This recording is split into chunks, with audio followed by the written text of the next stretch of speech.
Today, the Corporation of the City of Panji, Commissioner Len Matera, he has called for this session for road safety awareness for the staff of CCP.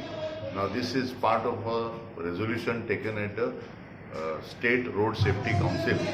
Now, what we are here to do is basically present the present scenario of accidents and also the amendments of the Motor Vehicle Act.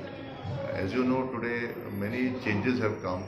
People will get arrested if they are underage driving is going on, if the parents are giving the vehicle to the children. So many of them are not knowing also that the penalties have increased, and suspension of license is there.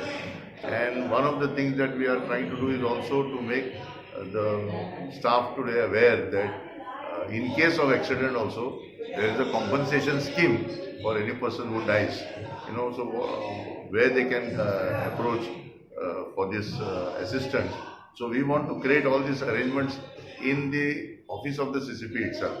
And we also want them to take personal responsibility, like about their seat belt, wearing of helmet.